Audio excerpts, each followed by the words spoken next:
ఇప్పుడు life style చేంజెస్లో మనకి walking అంటారు, డిఫరెంట్గా కొత్త ఫుడ్ కొంతమంది స్టార్ట్ చేస్తూ ఉంటారు.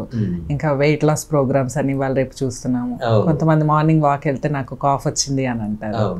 సో ఇటువంటి చేంజెస్ వల్ల కూడా కాఫ్ వస్తుందా? అవును, life style changes, food habits changes వల్ల కూడా కాఫ్ వస్తుంది. ఇది మంచి ప్రశ్న. ఇప్పుడు చాలామందికి ఇటువంటి కన్ఫ్యూజన్ ఉంటుంది. వెయిట్ రిడక్షన్ స్టార్ట్ చేసిన వాళ్ళు లేదా కొత్తగా ఎక్సర్సైజులు వాకింగ్ స్టార్ట్ చేసిన వాళ్ళు వీళ్ళకి దగ్గు వస్తుంది సహజంగా.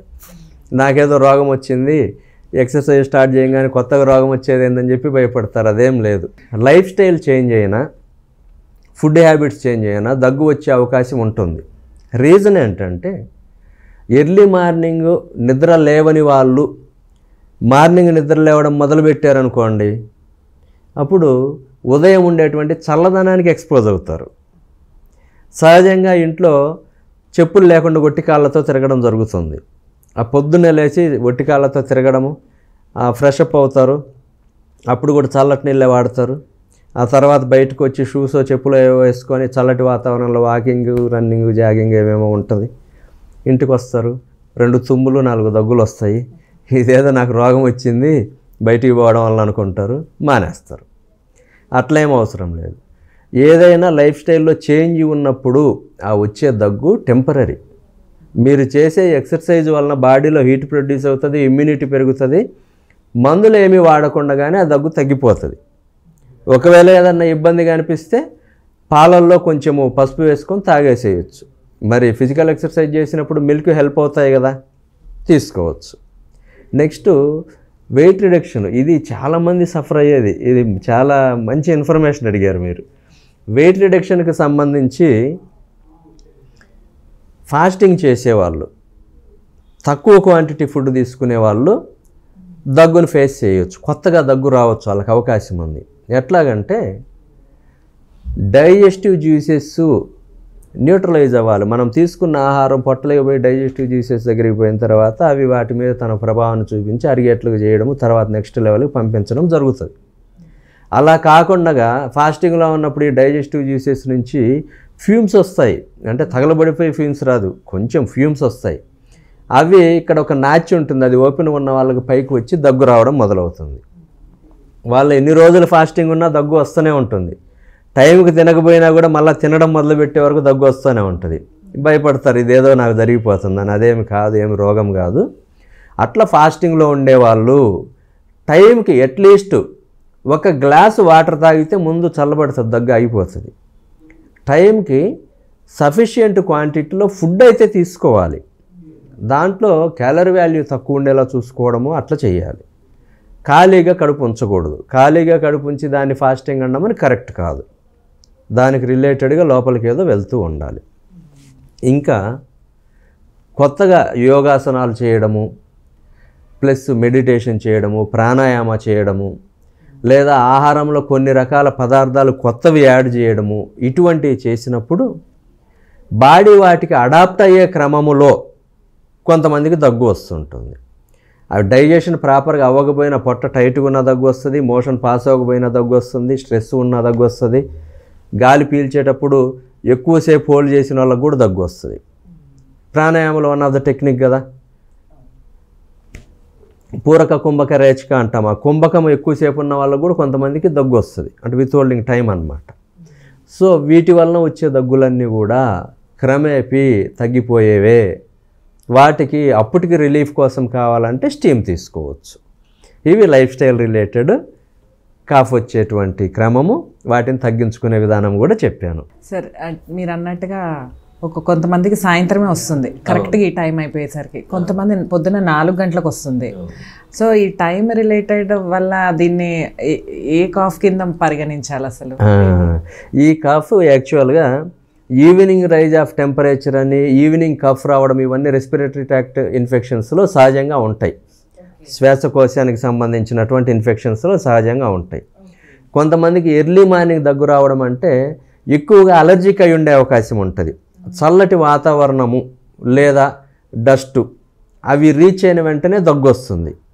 కొంతమందికి సూర్యుని చూసిన వెంటనే ఆ లైటింగ్ పడిన వెంటనే విపరీతంగా తుమ్ములు వచ్చి దగ్గు కూడా స్టార్ట్ అవుతుంది. ఇది కూడా అలర్జిక్కే. కొంతమంది ఇంట్లో అంతా క్లీన్ చేసేటప్పుడు బూజులు అవి దులుపుతారు కదా, అప్పుడు కూడా దగ్గు వస్తుంది. ఇది కూడా అలర్జిక్కే. ఇట్లాగా మీకు ఎప్పుడు వస్తుంది దగ్గు అనేది తెలియజేసినప్పుడు వైద్యుడికి అర్థమైపోతుంది ఇది అలర్జిక్కా కాదా, దానికి రిలేటెడ్గా ఎటువంటి ట్రీట్మెంట్ ఇవ్వాలి ఏందనేది. వీటికి సంబంధించి ఆయుర్వేదంలో చాలా మంచి ట్రీట్మెంట్స్ ఉన్నాయి, వాటికి కూడా వెళ్దాము. సరే, ఇంకొకటి ఇలా తగ్గినప్పుడు మీరు అన్నట్టుగా డాక్టర్స్ అడుగుతారు స్ఫుటం వస్తుందా లేదా, ఫామ్ వస్తుందా లేదా అని. మళ్ళీ దాంట్లో కలర్స్ కూడా అడుగుతారు, వైటా. సో దీనికి సంబంధించి ఇది స్ఫుటం రావడం అనేది ఇన్ఫెక్షన్తో వచ్చే దగ్గులో వస్తుంది, అలర్జిక్లో కూడా సమ్ టైమ్స్ వస్తుంది. ఈ స్ఫుటం రావడం అంటే మ్యూకస్ మెంబ్రేన్ బయటకు వస్తుంది డ్యామేజ్ అయిపోయి. వైట్ కలర్ ఉంది అంటే రీసెంట్గానే దగ్గు వచ్చిందని, కొంచెం ఎల్లో కొద్దిగా దీర్ఘకాలం అవుతుంది, ఇంకా గ్రీన్ కూడా వస్తుంది కొంతమందికి, ఇంకా బాగా ఉంది ఇన్ఫెక్షన్ సివియర్గా ఉంది లేదా ఎక్కువ రోజులు మరగబెట్టుకొని వచ్చారు అని. దానికి సంబంధించి మనం ఇచ్చేటువంటి మెడిసిన్ ప్రాపర్ మెడిసిన్ వాళ్ళకి ఇవ్వాల్సి ఉంటుంది, చూజ్ చేసుకోవడానికి అవకాశం ఉంటుంది వాళ్ళు చెప్పే లక్షణాలను బట్టి.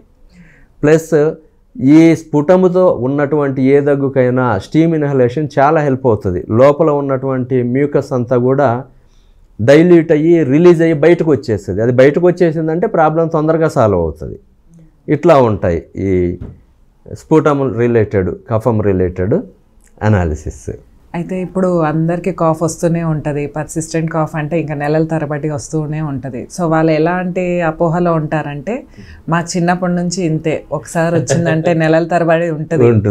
సో బట్ వాళ్ళు అలా దాన్ని వదిలేస్తే ఎటువంటి కాంప్లికేషన్స్ వచ్చే ఛాన్స్ ఉంది సార్? ఓకే, ఇది యాక్చువల్గా ఇది చాలా మంచి క్వశ్చన్ అండి. చాలామంది ఇట్లా కన్ఫ్యూజన్లో ఉంటారు.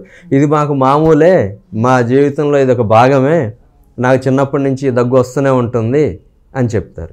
చిన్నప్పటి నుంచి మళ్ళీ మీకే ఎందుకు వస్తుంది? ఆ పక్కింటి వాళ్ళకి ఎదురింటి వాళ్ళకి రావచ్చుగా, మీ స్నేహితుల్లో చుట్టాల్లో రావచ్చుగా, మీకు ఒక్కళ్ళకే ఎందుకు వస్తుంది? మీ లైఫ్ స్టైల్లో దగ్గు రావటానికి అనుకూలంగా ఉండేటువంటి విధానము ఫిక్స్ అయిపోయింది, మీ జీవన విధానంలో ఒక భాగం అయిపోయింది. దానిని తొలగించాలి. చిన్నప్పటి నుంచి దగ్గు వస్తుంది, ఏ టైంలో వస్తుంది? ఫలానా సీజన్లోనే వస్తుందా, లేదా రోజులో ఫలానా టైంలోనే వస్తుందా, లేదా మీరు ఫలానా పనులు చేసినప్పుడే వస్తుందా, అంటే ఈ చల్లవి తిన్నప్పుడనో లేదంటే ఈ స్వీట్ తిన్నప్పుడనో వస్తుంది, మిగతా అప్పుడు రాదు. ఇట్లాగా ఆ రీజన్ని రూల్ అవుట్ చేసి అవాయిడ్ చేయాలి. అంటే మీ బాడీకి అది సెట్ కావటం లేదు, మీరు అవి కూడా తీసుకోవాలి, నేను అవన్నీ ఫాలో అవ్వాలి, కానీ దగ్గు తగ్గాలంటే మందులు చాలా రోజులు వాడాల్సి ఉంటుంది.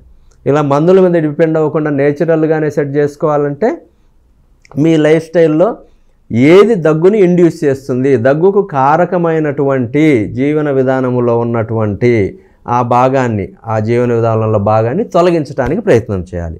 అట్లా కనుక చేసినట్లయితే సక్సెస్ అయిపోతారు. సులభమైన విధానం అన్నమాట.